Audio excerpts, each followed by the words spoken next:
ஸ்ரீ சக்கரம் பக்தி நேயர்கள் மெய்யன்பர்கள் அனைவருக்கும் பணிவான வணக்கங்கள். ஜோதிட சரவணாமிர்தம் மகிழ்ந்து வணங்கி பேசுகிறேன். ஸ்ரீ குரோதி ஆண்டு முடிவடைந்து ஸ்ரீ விஸ்வவசு ஆண்டு நிகழ்கிறது, பிறக்கிறது. ஆக இந்த புது ஆண்டில் எல்லோரும் மன மகிழ்ச்சியாகவும் சந்தோஷமாக இருப்பார்கள். கிரக நிலைகள் அனைவருக்கும் சாதகமாகும். சில இடங்களில் சற்று ஏற்ற இறக்கங்களுடன் கூடிய நிகழ்ச்சிகளும் இருக்கும். நாட்டில் போதுமான அளவுக்கு மழை மற்றும் சீதோஷ நிலைகள் சிறப்பாக இருக்கும். சில அரசியல் தலைவர்கள் மற்றும் மாநிலம் மத்திய அரசியல் தலைவர்கள் யாவருக்கும் சிறப்பாகவும் இருக்கும், மன மகிழ்ச்சியாகவும் இருக்கும். சில மன அழுத்தங்கள் வரும், அது சகஜமாக தேறிவிடும். மற்றபடி நாட்டில் சிறு பிரச்சனைகள் வந்து தானாகவே இயல்பாகவே சரியாகிவிடும். சில அரசியல் மாற்றங்களினால் பல புதுமைகளும் சிறப்பான நிகழ்ச்சிகளும் உருவாகும். இந்த விஸ்வவசு ஆண்டு 2 கிரக பயிற்சிகள் நடக்கின்றன. 14/5 குரு பயிற்சியும் 18/5 ராகு கேது பயிற்சிகளும் நிகழ இருக்கின்றன. இதன் காரணமாக நாட்டிலும் வீட்டிலும் சில மன அழுத்தங்கள் பிரச்சனைகள் ஏற்பட்டு பின்பு சகஜ நிலைக்கு வரும் என்றும் இதன் மூலம் வாசகர்களுக்கும் நேயர்களுக்கும் தெரியப்படுத்திக் கொள்கிறோம். மேலும் இப்பொழுது இருக்கின்ற நிலைகளை கடந்து சிறப்பான நிலைகள் விஸ்வவசு ஆண்டு நிகழ்த்தப் போகின்றன.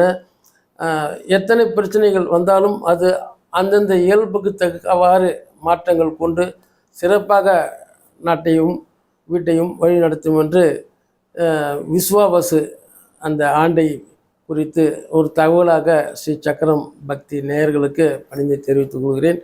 இனி 12 ராசிகளுக்கு உண்டான நிகழ்ச்சிகளை பார்ப்போம்.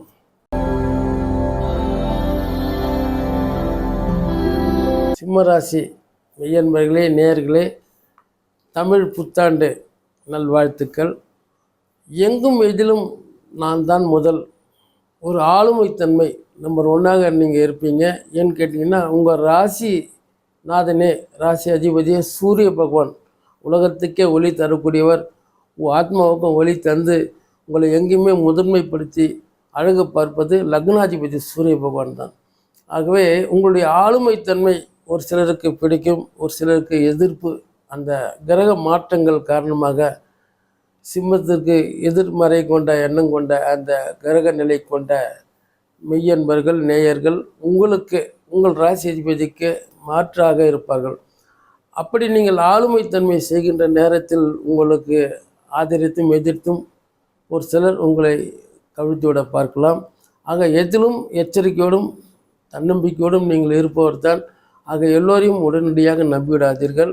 ஆக இதில் சொல்ல வந்த விஷயம், உங்களுக்கு லாபத்தில் குரு பகவான் மிதுனத்தில் வராரு. ஆக உங்களுக்கு சிம்ம லக்னத்துக்கு 5ஆம் அதிபதி குரு பகவான் உங்களுக்கு நல்ல நிலையை தான் தந்து கொண்டு இருப்பார்கள்.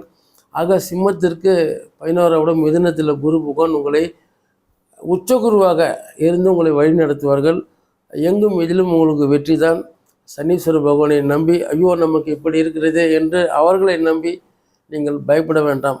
ஆக உங்களுக்கு அர்த்தாஷ்டமத்து சனியாக இருந்தால் கூட பகவான் உங்களை நேர்மையான எண்ணங்கள் கொண்டும் மற்றவர்கள் வாழவும் உதவும் வரக்கூடிய கோபம் ஒரு சிலருக்கு நன்மையாக இருக்கலாம், ஒரு சிலருக்கு உங்களுக்கு எதிர்ப்பாகவும் திரும்பலாம். ஆக அது குறித்து கவலை வேண்டாம். லாபத்தில் 11ஆம் இடத்தில் இருக்கின்ற குரு பகவான் சிம்ம லக்னத்துக்கு 5ஆம் அதிபதி, புத்திரஸ்தான பூர்வ புண்ணியஸ்தானத்தினுடைய அதிபதி குரு பகவான் உங்கள் லாபத்தில் இருக்கிறதுனால உங்களுக்கு எங்கும் வெற்றி, எதிலும் வெற்றி தான். ஆக நீங்கள் ஜீவ சமாதி, சித்தர்கள் சமாதி, பெரிய பெரிய ஞானிகள் சமாதி சென்று அவர்களை நமஸ்கரித்தாலே சிறப்பான ஒரு பலன் கிடைக்கும். முருகர் வழிபாடு அறுபடை முருகர் வழிபாடு அப்படி இல்லாவிட்டால் கூட கந்தர் அனுபூதியில் ஒரு பாடல் வரும், 51வது ஒரு பாடல், அருணகிரிநாதர் சாமிகள் அருளியது.